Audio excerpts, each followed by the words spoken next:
This program is brought to you by BS Niketan School, the name for quality and standard, aspiring for a bright future.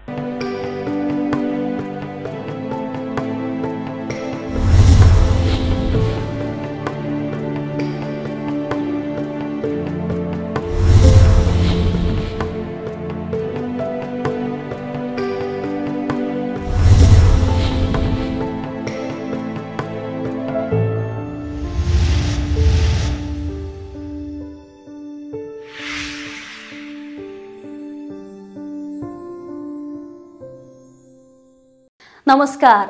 सहकार्य, सहमति, समझदारी र सहअस्तित्वको प्रतीक कार्यक्रम सहयात्राको आजको श्रृङ्खलामा तपाईलाई स्वागत छ। म चन्दा घिमिरे। विकासमा साझेदारी र अधिकारका लागि पैरवी गर्ने सहयात्रा तपाईका हरेक सकारात्मक अभियानमा सहयात्री बन्न इच्छुक छ। कार्यक्रममा हामी विभिन्न सामग्रीका साथै मुलुकको विकासमा विशिष्ट योगदान पुर्याउने व्यक्तिसँगको संवाद प्रस्तुत गर्दछौं। दर्शकवृन्द, समाज परिवर्तन र मुलुकको विकासमा आम सञ्चारको भूमिका निकै महत्त्वपूर्ण हुन्छ। आम सञ्चार जगतसँग सम्बन्धित कार्यक्रमले त सिङ्गो समाजमा सकारात्मक तरङ्ग पैदा गर्न महत्त्वपूर्ण भूमिका निर्वाह गर्दछ। कार्यक्रम सहयात्रा पनि समाज र मुलुकलाई सकारात्मक सोचका साथ विकसित तुल्याउने एक अभियान हो। हामीले कार्यक्रम सहयात्रा मार्फत पर्यटन, संस्कृति तथा अर्थतन्त्रसँग सम्बन्धित सकारात्मक सुधार तथा विकास अभियानलाई मुलुकको विकासको मूल प्रवाहसँग जोड्ने जमर्को गर्दै आएका छौं। चन्दा प्रोडक्सनको उत्पादनमा सञ्चालित सहयात्राको 25औं श्रृङ्खलासम्म आइपुग्दा हामीले पर्यटन प्रवर्धन, संस्कृति संरक्षण तथा अर्थतन्त्रको सकारात्मक सुधारसँग सम्बन्धित विभिन्न सामग्री तथा अन्तर्वार्ता प्रसारण गर्यौं। कार्यक्रमको सुरुवातदेखि सहयात्रामा अहिलेसम्म समेटिएका विषयवस्तुको समीक्षा, कार्यक्रम उत्पादक चन्दा प्रोडक्सन बारेको संक्षिप्त जानकारी तथा विज्ञापनदाता, शुभेच्छुक र सरोकारवालाको शुभकामना सहितको एक सामग्री प्रस्तुत गर्दै अबको खण्डमा कुनै पनि क्षेत्रको विकासका लागि सञ्चारको भूमिका अतुलनीय हुन्छ।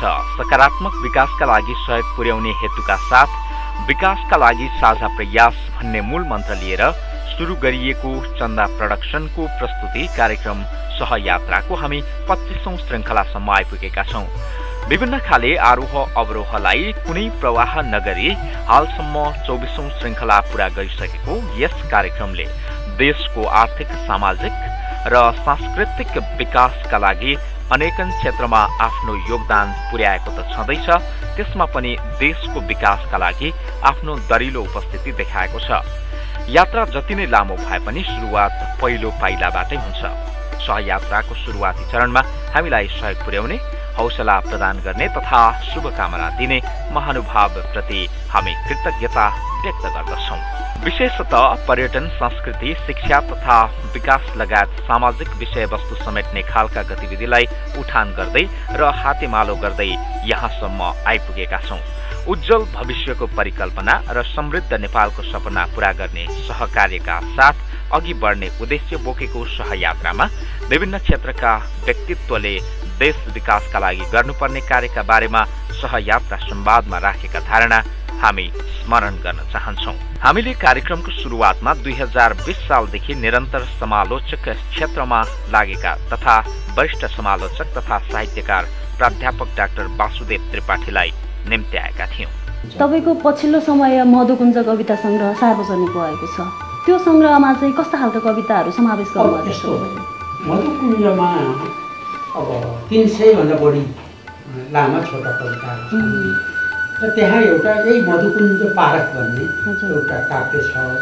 अब त्यो मधुकुञ्जमा 3-4 वर्षका मेरा रचनाहरू दिएका छन्। हामीले यस बीचमा विभिन्न क्षेत्रका विषयवस्तुलाई उठान गर्ने प्रयास गरेका छौं।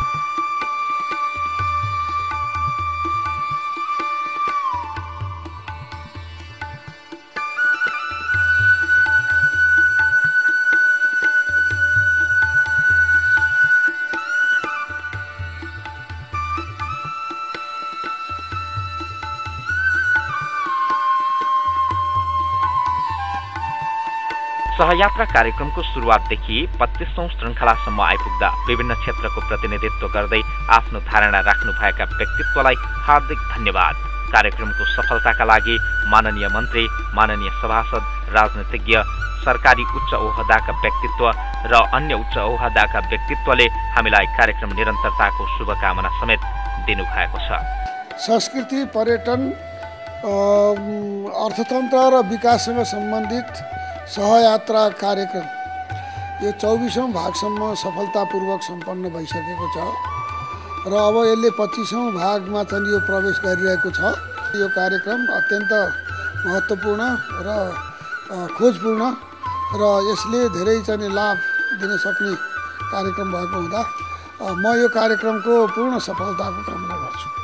चन्दा प्रोडक्सनले उत्पादन गरेको सहयात्रा कार्यक्रम अत्यन्त राम्रो कार्यक्रम हो। यसले 24 भाग सिद्धाइसकेको अवस्था रहेछ र यो 25औं भागदेखि फेरि चाहिँ थप कार्यक्रमहरू चलाउन लागेको। यसले संस्कृति, पर्यटन, अर्थतन्त्र र विकाससँग सम्बन्धित कार्यक्रमहरू प्रस्तुत गर्ने भएको हुनाले ती कार्यक्रमहरू चाहिँ राम्ररी प्रड्युस होस्, सबै कुरा चाहिँ नेपालीहरूको लागि छलङ्ग राख्न चाहिँ यसलाई चाहिँ हरेक किसिमको सफलता प्राप्त होस् भन्ने मैले कामना गर्छु।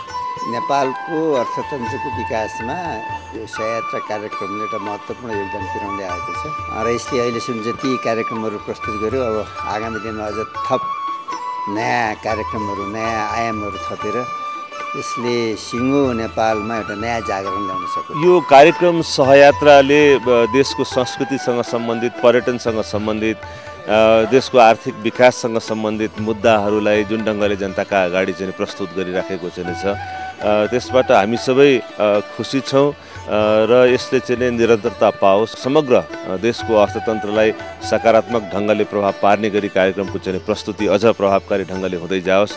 आजसम्मको 24वटा एपिसोडले जुन एउटा भूमिका निर्वाह गर्न सकेको छ, आगामी 25औं एपिसोड र त्यस पछाडिका चाहिँ एपिसोडहरूले अझ बढी प्रभाव जनमतमा चाहिँ पार्न सकोस्। त्यसका निम्ति म शुभकामना दिन चाहन्छु। तपाईँहरूको पुस्ताको चाहिँ संलग्नताले समग्र सञ्चार क्षेत्रले नेपाली जनताको विकासको आकाङ्क्षालाई सरकारसँग जोड्ने जुन प्रयत्न गरिराखेको छ, त्यसका निम्ति म तपाईँलाई हार्दिक बधाई र शुभकामना व्यक्त गर्न चाहन्छु।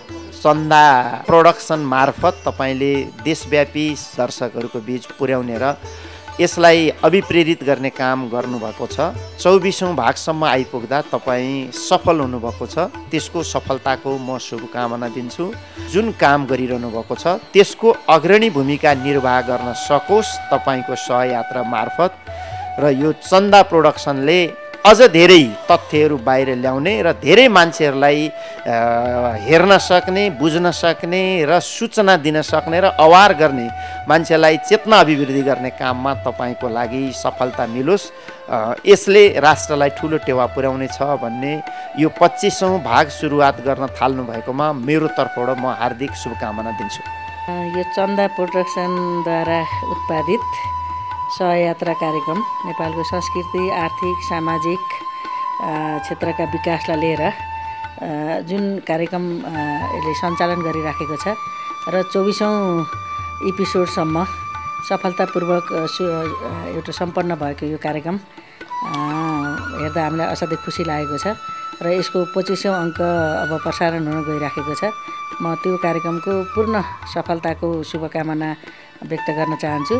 सहयात्राले समेटेका मूल विषयहरू अत्यन्त सन्तुलित ढङ्गबाट एउटा पृथक धार समातेर सहयात्राले संवेदनशील ढङ्गबाट प्रस्तुत गर्ने गरेको छ। यसको निरन्तरताका लागि हार्दिक शुभकामना अभिव्यक्त गर्न चाहन्छु र यसका प्रस्तुतिहरू भविष्यमा झन सशक्त भएर जाउन्।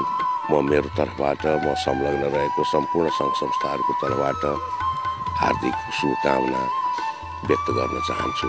चन्दा प्रोडक्सनको प्रस्तुति कार्यक्रम सहयात्रा स्याटेलाइट टेलिभिजनबाट साप्ताहिक रूपमा प्रसारण भइरहेको छ। समग्र विकासका लागि सकारात्मक सन्देश दिने मुख्य हेतु बोकेको चन्दा प्रोडक्सनको प्रस्तुति कार्यक्रम सहयात्रा विभिन्न क्षेत्रको विकासका लागि संसारले पुर्याउनु पर्ने भूमिकाका लागि क्रियाशील रहनेछ।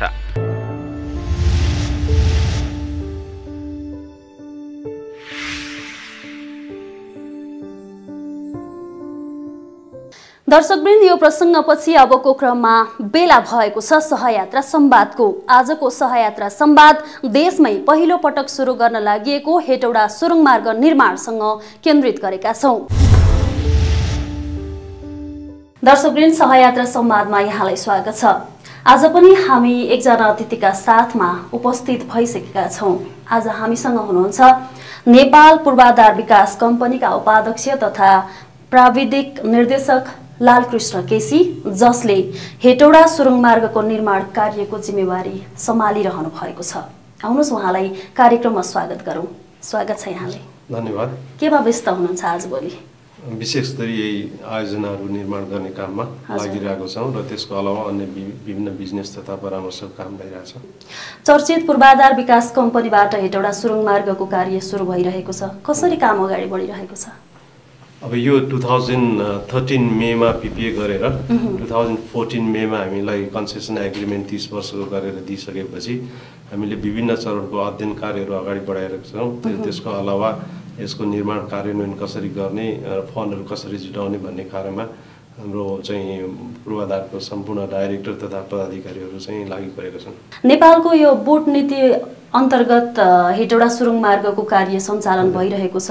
यो बोट नीति चाहिँ असफल हुन लाग्यो भन्ने एक खालको समाचार पनि बाहिर आएको छ नि, के भन्नुहुन्छ यहाँ?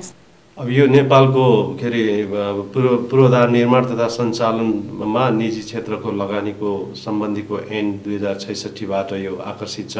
भौतिक मन्त्रालयले वास्तवमा यो बिओटीको ऐन अनुसार चाहिँ फर्स्ट टाइम यत्रो ठुलो प्रोजेक्ट चाहिँ प्राइभेट सेक्टरलाई जिम्मा लगाएको हो। त्यसले गर्दाखेरि फर्स्ट टाइम भएको हुनाले यस्तो खालको कुरा आउनु स्वाभाविक पनि हो। यो हेटौडा सुरुङमार्गको निर्माणका लागि वार्षिक लागत चाहिँ कति लाग्ने आँकडा गरिएको छ? अब यसको टोटल प्रोजेक्टको लागत कन्स्ट्रक्सन तथा यसको चाहिँ कस्ट अफ फन्ड सम्पूर्ण गर्दाखेरि करिब 35 अरब नेपाली रुपियाँको एस्टिमेट गरेको छ 2012को आधारमा र 2016 डिसेम्बरमा खोल्ने तयारीका साथ यो चाहिँ हिसाब किताब निकालेको। यो आयोजना पब्लिक प्राइभेट पार्टनरसिपबाट पनि निर्माण र विकास गरिने भनिएको छ। नेपालबाट र वैदेशिक लगानीबाट कसरी रकम जोड्दैछ? अब यो आयोजना छनौट गर्दाखेरि फर्स्ट टाइम गर्नुपर्ने र नेपालमा नेपालीहरूको आफ्नै स्रोत साधन सिप अनुभव जागरबाट चाहिँ यसलाई अगाडि बढाउने फर्स्ट प्राथमिकता दिएको हो। नेपाली तथा विदेशमा रहने नेपालीबाट पुँजी उठाउने, त्यसपछि नेपाली इन्जिनियर, प्राविधिक तथा व्यवस्थापक र निर्माणकर्ताहरूबाट यसलाई गर्ने भन्ने अनुसार चाहिँ फर्स्ट छ। र त्यसको अलावा यदि इनकेस त्यसमा समस्या आयो, यदि बुझ्न गाह्रो भयो, मार्केटले पिकअप गरेन भने हामीले नेपाली तथा विदेशी पुँजीबाट भएन भने विभिन्न कम्बिनेसन्स हेरेर हामीले यसलाई अगाडि बढाउनै पर्छ। यहाँ त टोल हाइवेमा पनि दक्ष मानिनुहुन्छ। नेपालको सन्दर्भमा कुरा गर्नुपर्दा टोल हाइवे सिस्टम नेपालमा कसरी लागू गर्न सकिएला? त्यो बुट एक्ट जुन हामी निकनेम बुट भन्छौँ, त्यो चाहिँ private financing in build and operation of infrastructures एक्टले दिएको हो र यसमा नेपालमा धेरै ठुलो अनुभव चाहिँ छैन। अब तर विदेशमा जति पनि एसियन कन्ट्री, युरोप, अमेरिकातिर हेर्ने हो भने यो टोल हाइवेबाट नै ठुला इन्फ्रास्ट्रक्चर ट्रान्सपोर्टको निर्माण गरेर त्यसको लगानी चाहिँ फेरि विभिन्न गाडीको चाहिँ टोल रेट निर्धारण गरी 30 वर्ष कन्सेसन एग्रिमेन्ट गरी जेनरली गरेर यसको चाहिँ रिटर्नहरू लिने र त्यही अनुसारले लगानीलाई प्रतिफल पनि दिने हो। नेपालको केसमा यो त्यति ठुलो अनुभव छैन, तैपनि सरकारले यसलाई इन्ट्रोड्युस गर्ने हिसाबले बेसिक रूपमा नौबिसे मुगलिनमा, हेटौडा नारायणघाटमा, नारायणघाट बुटवलमा चाहिँ भौगोलिक दृष्टिले हेर्दा पनि नेपालको लागि कति उपयुक्त छ। हिलमा रोडहरू बनाउन ट्रान्सपोर्टलाई पनि खर्चिलो हुन्छ र बनाउनु पनि खर्चिलो हुन्छ, त्यही अनुसारले भाडा दरहरू कायम हुने हो। अब त्यो आधारबाट गर्दाखेरि हामीले टाइम सेभिङ र भेहिकल अपरेसन कस्ट सेभिङबाट यसलाई जस्टिफाई गरेर लाने। यो हेटौडा सुरुङमार्ग चाहिँ सबैभन्दा महँगो लागतमा सुरु गरिएको छ भनिएको छ। यसलाई पुष्टि गर्ने आधारहरू के छन्? अब यो काठमाडौँ हेटौडा कुलेखानी टनल हाइवे चाहिँ फास्ट्याग भन्दा यसको सस्तो रेट छ र विशेष गरी महँगो सस्तो भन्ने कुरा चाहिँ कस्तो खालको हिलबाट, पहाडबाट अथवा समथर एरियाबाट जान्छ त्यसमा भर पर्ने हो।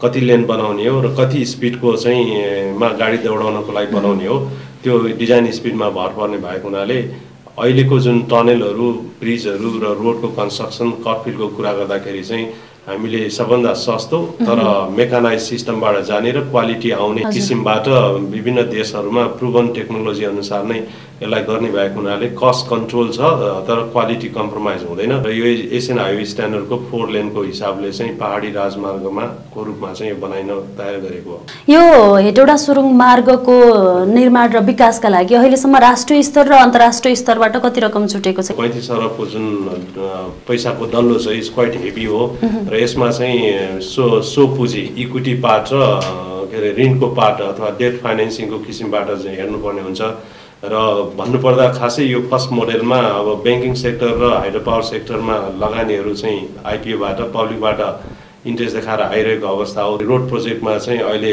पब्लिकलाई त्यति हेबिचुएट बानी नपरेको हुनाले यसमा केही समय लाग्छ र पैसाको उठाएको अहिलेको हाल हिसाबमा हेर्दाखेरि त यो लेस देन 15 करोडमा छ। यसमा केही न केही निकाल्नु छ र गरेरै छाड्नु छ बनाउनै छ। त्यसले गर्दाखेरि सुरुमा अहिले अप डाउन देखिए तापनि यो चाहिँ विभिन्न मोडेल र अप्सन्सहरूको कन्टिन्जेन्सी प्लान भएको हुनाले यो हुने चान्स चाहिँ मैले राम्रै देखेको छ तर लागि पर्नुपर्छ। यो सरकारी तवरबाट हेटौडा सुरुङ मार्ग बुट नीति अन्तर्गत चाहिँ पब्लिक लिमिटेडलाई जिम्मा दिइयो। फास्ट ट्र्याक पनि पब्लिक लिमिटेडलाई नै दिएको भए के हुन्थ्यो? अब फास्ट ट्र्याक सरकारले 3 पटकसम्म जो पीपीपी पब्लिक प्राइभेट पार्टनरसिप अनुसार नै ट्राई गरेको त्यहाँ समहाउ डकुमेन्टेसनमा अथवा आरएफपी जुन टेन्डर डकुमेन्ट इस्यु गरेको छ त्यसमा म्याच मार्केट र सरकारले चाहेको कुराहरू ठ्याक्कै म्याच नभएको हुनसक्छ। हेटौडा सुरुङ मार्ग सञ्चालनमा आएपछि सर्वसाधारण र देशलाई के कति फाइदा होला त? अब सर हेर्दाखेरि लेम्यान हिसाबले हेर्दाखेरि काठमाडौँबाट मुगली नारायणघाट हुँदै हेटौडा पुग्दा 227 किलोमिटर पर्छ, बाहिरको बाटो 133 पर्छ, त्यो चाहिँ 58 किलोमिटरमा झर्छ, ट्राभल टाइम सेभ हुन्छ। यसो भन्दाखेरि ट्रान्सपोर्ट सेक्टरमा लाग्ने क्यापिटल खर्च पनि धेरै बच्छ। 30 अर्ब भन्दा बढी चाहिँ देशलाई नाफा हुन्छ भनिएको छ, यति फाइदा होला? अब 3-4 वर्षको पेट्रोलको सेभिङबाट नै त्यहाँ यो प्रोजेक्ट बन्ने भएको हुनाले त्यो त डाइरेक्टली इन्डाइरेक्टली सरकारलाई पब्लिक लिमिटेड कम्पनीलाई र अन्तिममा चाहिँ प्यासेन्जरहरूलाई ट्रान्सपोर्टरहरूलाई चाहिँ फाइदा डेफिनेटली हुन्छ। यहाँले हेटौडा सुरुङ मार्ग बाहेक अन्य विकासका पूर्वाधारहरूको बारेमा पनि केही सोच्नु भएको छ? अब यही फिल्डमा लागेको हुनाले 28 वर्ष करिब यही फिल्डमा राष्ट्रिय अन्तर्राष्ट्रिय लेभलमा कन्सल्टेन्ट डेभलपर कन्ट्र्याक्टरसँग अनि त्यसपछि राष्ट्रिय योजना आयोगसँग विभिन्न नीति योजनाहरू बनाउने सिलसिलाबाट हेर्दाखेरि चाहिँ मेरो अहिले फोकस चाहिँ कहाँ हुनुपर्छ भन्ने भन्दाखेरि पूर्वाधार केन्द्र स्तरका पूर्वाधारहरू रिजनल र सेन्ट्रल लेभलको विकासको लागि बनायो भने ग्रासरुट लेभलमा चाहिँ बेनिफिटहरू पासन हुन्छ। त्यसले गर्दाखेरि इम्प्याक्ट दिने इन्फ्रास्ट्रक्चरहरू केही हाइड्रो पावर केही कम्युनिकेसन्सको अपग्रेडिङ र रोड ट्रान्सपोर्ट इम्प्रुभमेन्ट भयो भने त्यसपछि आर्थिक सामाजिक विकास आफसे आफ अगाडि बढ्छ। अन्त्यमा सहयात्रा संवाद मार्फत लगानीकर्ताहरूलाई के सन्देश दिन चाहनुहुन्छ? फर्स्टमा त यो प्रोजेक्ट नयाँ खालको छ, बुट नीति अनुसारको फर्स्ट प्रोजेक्ट भएको हुनाले सम्पूर्ण जुन हाम्रो नेपाली साथीहरू हुन्छ उहाँहरूलाई चाहिँ अब आफ्नो देश आफै बनाउने र बिजनेसलाई कन्सेप्टमा जाने हो भने चाहिँ ब्रेक थ्रु गर्ने यो प्रोजेक्ट हो। यसको चाहिँ प्रतिफल यसको चाहिँ डेफिनेट छ। हस्, यहाँको अमूल्य समय दिएर हाम्रो स्टुडियोसम्म आइदिनु भयो, यहाँलाई धेरै धन्यवाद। यहाँको प्रोडक्सन टिम चन्दाजीलाई पनि धन्यवाद। हस्, धन्यवाद।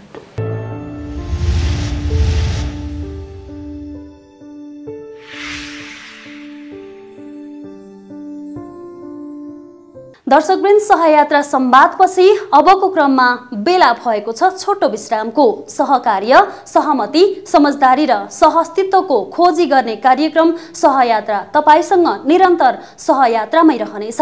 विश्रामपछि पुनः आउनेछौँ।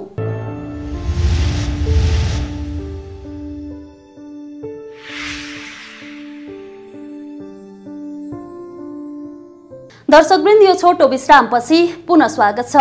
अबको खण्डमा चर्चा गर्दैछौँ एक फरक प्रसङ्गको। तिब्बतको ऐतिहासिक तथा पुरातात्विक स्थलबारे एक पर्यटकले गरेको अनुभव यहाँ प्रस्तुत गर्दैछौँ। That year to that month नामक एक पर्यटक समूहसँगको भेटपछि ती पर्यटकले तिब्बतबारे कस्तो अनुभव गरे त? उनको आफ्नो अनुभव बारेको सामग्री प्रस्तुत छ अबको खण्डमा। 今天是骑行最后一天，从松多到拉萨。 I'm a tourist. One day I met a tourist team named That Year, That Month. So I joined the riding journey with them, and I thought that I would be able to go through tough times. It's the last day of this journey today from Sogduo to Lhasa. I have to preserve what does it look like in Lhasa. the historic symbol of the Potala Palace, the Barker Zone, the Makai M restaurant. I'll be there. This is what I saw when I arrived there. It looks in a little mess, but I'm lucky to witness the protection project. Walking in the Karkor Zone streets, just like walking in the history of Tibet. You can see the old houses, temples and pilgrims, and also you may hear the voice of construction work. It brings me to the real world from the history. I once read a book. It records the story how people protect Paris. At that time, France government want to reconstruct and protect Paris, but a lot of people do not agree with the project. Residents got used to live in a grey old city. The government has no choice but to take a try in a small zone. Later, residents were surprised when the test project finished. People realized that Paris could be beautiful like that. Now, the Tibet city seems repeating the history of Paris. Some people may question the protection project, some people may against it, but the project will be proved a right choice. The city spirit not only lives in its buildings, but also in people's life and people's stories. Look this yellow house. People say the 6th Dalai Lama always visited. A lot of tourists leave their words in these books to put their stories in the record. 现在八廓街也正经历这样一个时期，也许有人会有质疑，也许有人会反对，但这都没有关系。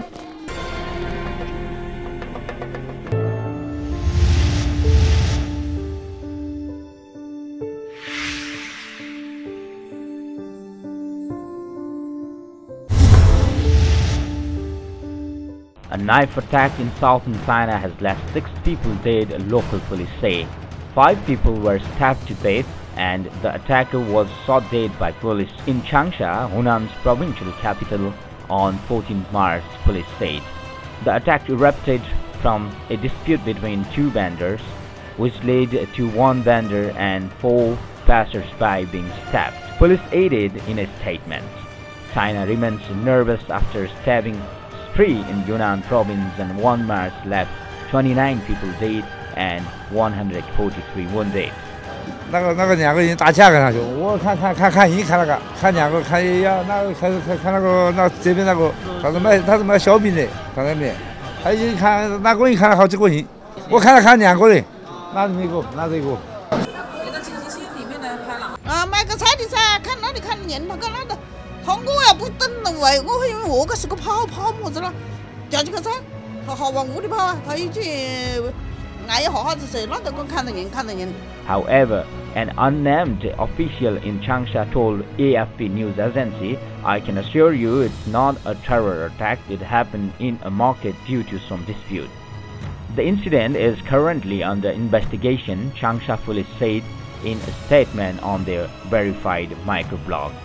Earlier reports in Chinese media had said there were several attackers, with reports saying that 3 attackers had escaped.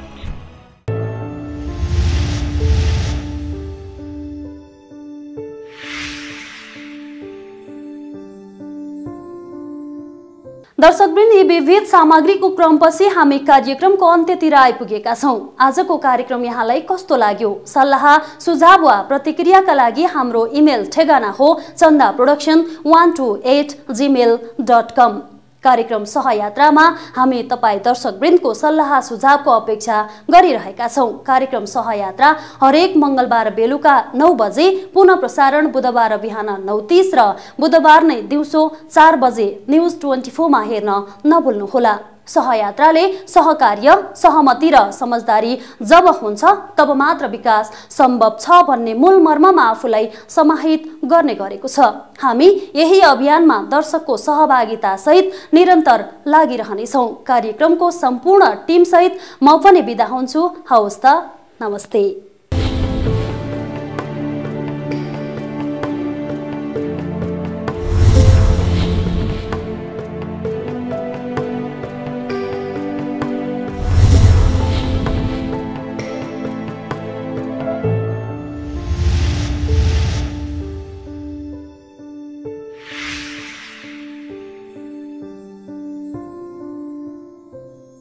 This program is brought to you by B.S. Niketan School, the name for quality and standard, aspiring for a bright future.